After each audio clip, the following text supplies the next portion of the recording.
The Antonini Educational Museum is in the town of Nazca, where many archaeological finds of the Nazca culture are kept, the last to have inhabited this land before the Incas, who incorporated them into their empire, cancelling out all their customs and traditions. The Nazca had reached an incredible artistic and cultural level, witnessed by the exquisitely painted ceramic ware and by the sophisticated and efficient underground aqueduct system they had built. There are no elements in these finds which help clarify the mystery of the origins and the significance of the drawings of the plain, except for one engraved stone found in the Nazca tomb. The workmanship is not as accurate as that of the Ica stones, and the drawings depict elements ascribable to the daily Nazca world. But why would the Nazca engrave stones when they were perfectly capable of painting exquisitely colourful ceramic ware and weaving finely embroidered blankets? Perhaps it was a way of responding to what they had seen in finds they believed to be of great importance, like the Ica stones. Once again, the engraved stones, which were considered stones of power, reappear. Or were they perhaps even stones of knowledge? Is there a true connection between the Ica and the Nazca? A 1586 report, written by Magistrate Luis de Monzon, explained what the plains natives said about the origins of the drawings. During extremely ancient times, a small group of people called Viracochas, who differed from the Indios, reached this land, and the Indios obeyed them, followed them, and realized roads which can still be seen today. The Viracochas suddenly left, but promised to return, a memory and a promise which was kept so alive in those people to deceive the Incas and Aztecs when they met the conquistadores for the first time. The Spanish were exchanged for the gods who had returned, thus allowing a handful of men to defeat well-trained and much more powerful armies. But, truthfully, who were the Viracochas? A myth, a legend, or a historical truth? Were they the true inspirers of the great civilizations of the past? Could the gods be the survivors of a remote and forgotten civilization which had reached a level of progress equal to or higher than the current one? The Monzon Chronicle and the engraved stone exhibited at the Antonini Museum add a new important detail to the other clues, and the ancient oral traditions seem increasingly less of a myth, of a legend, to become history. The Marcahuasi Meseta lies on top of a 4,200-meter mountain, 80 kilometers northeast of Lima. It is little known still today, also because in order to reach it, one has to organize a true expedition rather than a small trip. In fact, the final section of the road to reach San Pedro de Casta, the last inhabited center of the Meseta Valley, is a mule track which clambers up the sides of the mountain for about 30 kilometers, large enough for a car to pass. Driving along the road at night without a guide who knows the place is an even more difficult task. In fact, a 5-hour trip is required to reach the small pueblo 3,200 meters up. Mass tourism, with its comforts, has not yet spoilt the primitive territory surrounding the plateau. Marcahuasi was discovered by the Peruvian archaeologist Daniel Russo de los Heros in the 50s. His research convinced him that there were some entrances to the mythical network of underground tunnels which crossed South America, and the ruins of sculptures realized in a distant era by an unknown and extremely evolved population, which he called Masma. Could it be another trace of the passage of the mythical Viracochas? In the small San Pedro de Casta Museum, there are many Meseta finds discovered by Russo. They come from a settlement of Incas who lived in Marcahuasi long before the disappearance of the mysterious Masma culture. Amongst the various types of finds, the mummies, with their facial expressions paralyzed in a moment of eternal terror. Perhaps they are the vestiges of Inca prisoners tortured during the Spanish conquest. But this is not a certainty.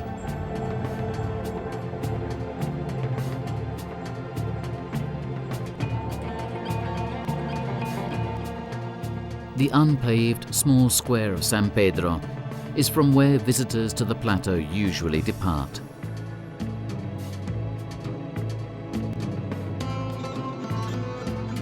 The path leading to Marcahuasi is even more difficult than the one departing from the valley. It can only be covered by foot or with pack animals, which become even more indispensable when heavy, cumbersome luggage needs to be transported to the meseta at an altitude of 4,000 meters.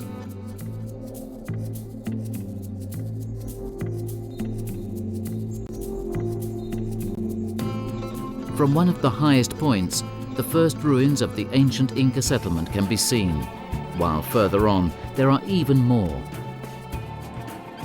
The meseta, in fact, takes its name from these ruins, one of the few Inca constructions to be built on 2 inhabitable floors, and the name Marcahuasi means exactly home with 2 floors.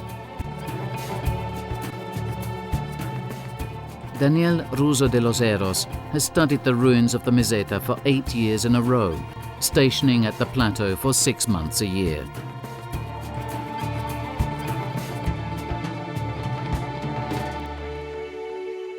The small hut where the archaeologist would camp is still in an excellent state and an obliged stopover for anyone visiting Marcahuasi.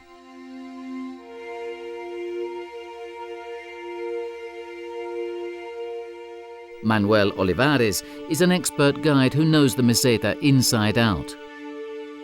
He accompanied Russo during the last years when the archaeologists studied the Marcahuasi sculptures and cavities.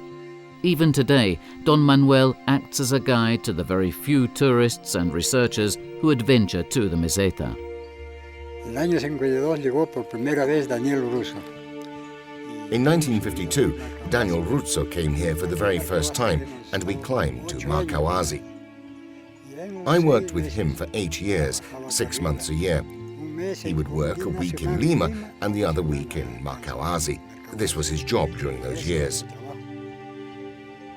Don Manuel still accompanies visitors to the meseta to settle into their campsite, a natural amphitheatre sheltered from the winds which blow over the plateau. From here, in order to reach a canal which Russo believed communicated with the mythical network of underground tunnels, connecting places hundreds of kilometers afar, at least an hour's walk is needed. The place is called Infernillo, meaning Little Hell, and the name exactly sums up what the natives think of this tunnel. The entrance to the canal is about 7 meters underground, and it can be reached by crossing a cleft between 2 gigantic rocks. When Russo used to work here, Manuel did lower himself down various meters, but the archaeologist feared for his safety and prevented him from continuing the descent.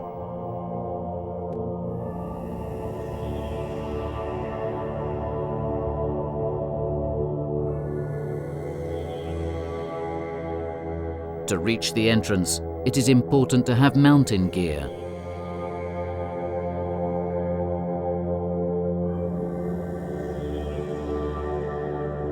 Unfortunately, the heavy rainfalls which have hit the meseta have brought mud and silt which now block the entrance. To open it, suitable excavation equipment would be required with long working days. But the tunnels are not the only Marcahuasi enigma. The plateau is also the showcase of dozens of mysterious drawings found and catalogued by Russo.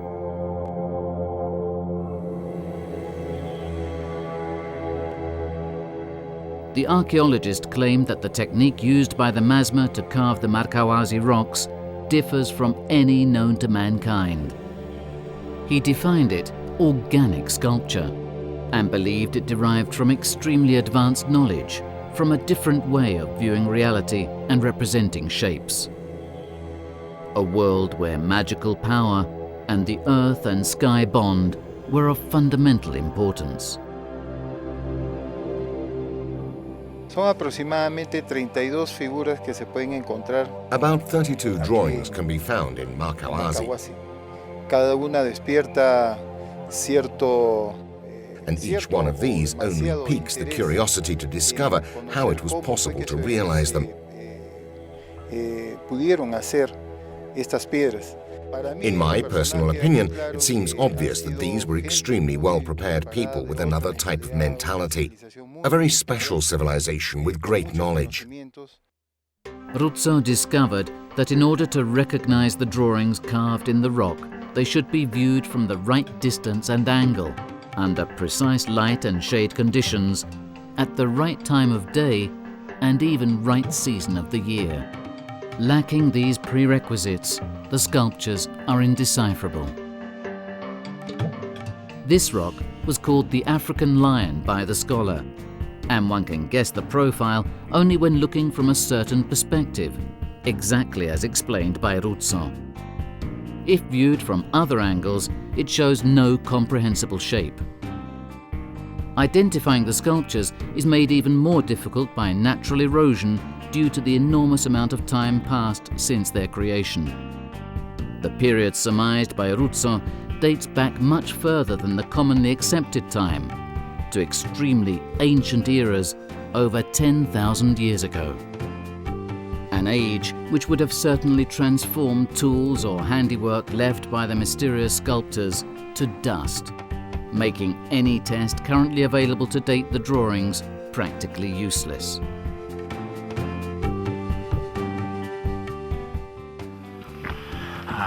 Bueno, este es Marcahuasi. This is Markawazi, and this is the Monument for Humanity. We have come here so that you can learn about it and the other drawings which are here. The most famous work at Markawazi is the Monument for Humanity. Ruzzo had come up with this name, but its existence was already known by the indigenous population for a long time, and they called it the head of the Inca. It is 25 meters tall and is very eroded, but the profile is clearly human. Ruzzo discovered that by glancing at it from different angles and light conditions, other faces of various sizes belonging to all human races appeared on its surface. That's how it gained its current name, Monumento a la Humanidad. Other drawings can be seen from the plateau. Some are clearly identifiable. Others are hidden in the mysterious landscape of the Meseta, awaiting the ideal conditions to unveil themselves to the eyes of observers. But many archaeologists did not agree on the artificial origin of the sculptures. They claimed that they were created by natural erosion and weather conditions. Fully convinced of his discovery, Ruzzo invited important researchers to visit and study the sculptures and data he had collected. The German, Albert Gleseke, the Frenchman, Marcel Homais, the Austrian archaeologist, Hans Schindler-Bellamy, and the Englishman, Peter Allen, all agreed with the theories supported by Ruzzo. Allen personally visited the Markawazi sculptures and was so impressed he said, "The fact that they have this peculiarity implies an uncommon technique." Once more, the science world was divided into two opposite stands. Who was right? And once more, the usual question arose.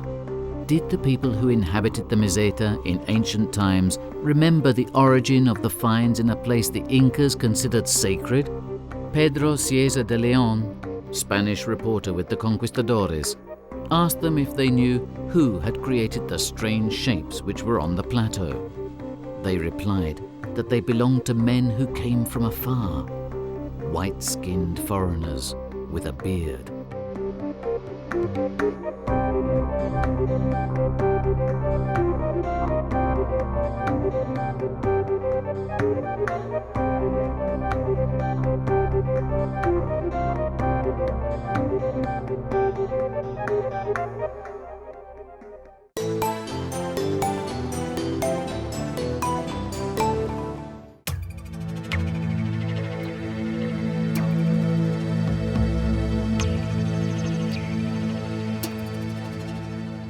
The imposing ruins of Chavín de Huántar are 3,200 meters high, lying between the mountains of southern Peru. They have been attributed to the Chavín culture, one of the most important in ancient Peru, considered the cultural root of the subsequent Andean civilizations. This culture developed suddenly in 1200 BC, and its influence spread to coastlines far from Peru. The entire complex of buildings is set towards east-west, amongst which the large temple which overlooks the entire site.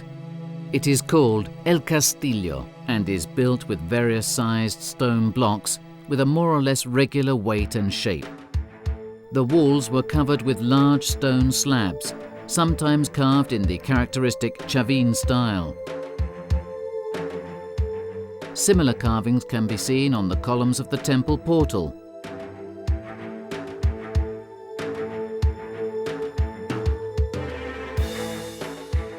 And on several stone slabs of the ancient round square.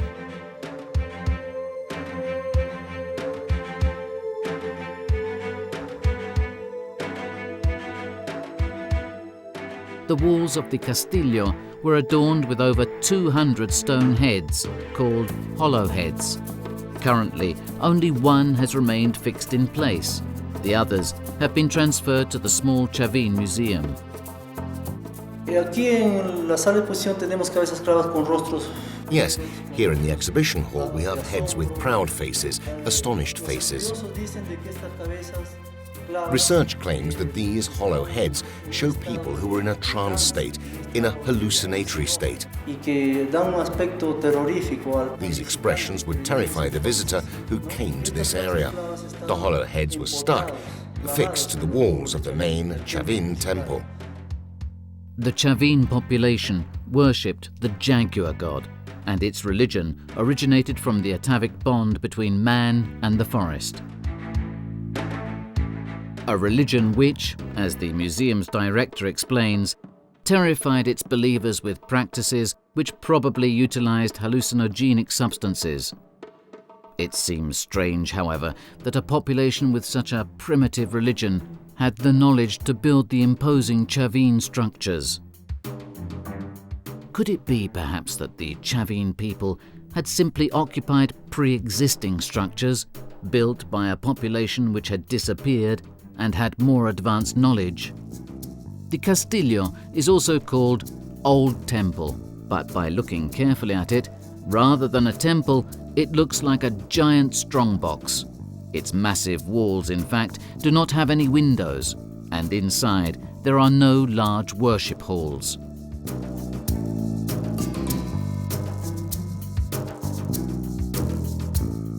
Underground, one of the galleries leads to a small, cross-shaped room where the most valuable and sacred Chavín work stands out. A granite monolith, 4.5 meters high, with a monstrous carved anthropomorphic figure revealing animal features. The style is typical of the Chavín population and represents the highest divinity of that ancient culture, the jaguar god. The monolith is called El Lanzón, the spear, and neither the passageway leading to it nor the narrow hall where it is placed were suitable to hold large worshipping crowds. But from a religious point of view, there is no sense in this. Usually, a divinity would be visited by a large number of people to be honored and worshipped. Its life-size reproduction can be admired in the garden of the Chavín Museum and leveled over a wall. The aspect of the jaguar god incredibly resembles the Viracocha depictions. Stumpy legs, large belly and large head, out of proportion to his body. Is this only a casual coincidence? Could it be another trace of the passage of the mythical Viracochas? It is possible to access an intricate underground network of corridors, halls, narrow tunnels, air ducts, and a water canalization from the open entrances at the top of the old temple and from others spread in various points. These are currently unusable, obstructed by debris and cave-ins. But once they connected the waters of the two rivers where Chavin de Huantar nestles in the middle. Huachexa overlooks Chavin and Mosna, which is at a lower height. The water descended from Huachexa and it would fill the large sunken square in front of the Castillo through its channels to finally flow in the Mosna. Could it be that such a sophisticated water network only had a ritual purpose? And could the Chavin underground be part of the legendary network of tunnels which connected ancient sites of a forgotten past? Mr. Lopez, archaeologist in charge of Chavin, states that there truly are underground tunnels which depart from Chavin towards other unexplored settlements of the surrounding mountains. La gente antigua del pueblo de Chavin está hablando de... The ancient Chavin population mentioned tunnels which connected an area northeast of here, about 2 kilometers away in the higher mountains. Pero que está en una parte superior. The ancient Chavin people spoke of this, so it is likely this connection truly exists. For the first time, video cameras have entered the tunnels in Chavin, some of which are still unexplored. It's a difficult path, and the presence of bats makes it even less accessible. The network of underground tunnels is intricate, and the conjecture that the whole structure only had a religious purpose is increasingly less acceptable. Did the Chavin population really build the complex? Or did it simply settle in buildings it had found, readapting these to its requirements? Buildings constructed by a population which had disappeared and with more advanced knowledge. The American archaeologist Ephraim George Squire, in his book Peru, Incidents of Travel and Explorations in the Lands of Incas, published in 1887, believed that 2 distinct cultural eras existed in Peru's history. One, extremely ancient, with the most advanced scientific knowledge, and the other, much more recent, like that of the Incas, with a lower cultural level. According to Squire, an extremely hard to calculate span of time, but certainly broad, passed between these 2 cultures. He is also convinced that the ancient and sophisticated Peruvian finds are evidence of an advanced technology, heritage of a forgotten humanity. The tunnels unwind for still unknown distances, also due to the danger of covering them. Many are damaged or obstructed, and in fact, in the end it becomes impossible to continue. Luckily, there are side exits, which suddenly emerge from the large main square. The tunnels and the entire Chavin complex still remain an unsolved mystery, and the uncertainty of their real origins is increasingly more substantiated. Who really built these? Professor Walter Krickeberg, in his book Alto American Cultures, sustains the most ancient and advanced pre-Columbian civilizations appear suddenly, apparently without any roots and preliminary stages. This can only be explained by an external impulse which influenced ancient America. An external impulse. Exactly what has been orally narrated by the ancient pre-Columbian populations. The Viracochas, men of great knowledge and with extraordinary powers, with their white skin and beards, gave birth to civilization once more after the Great Flood.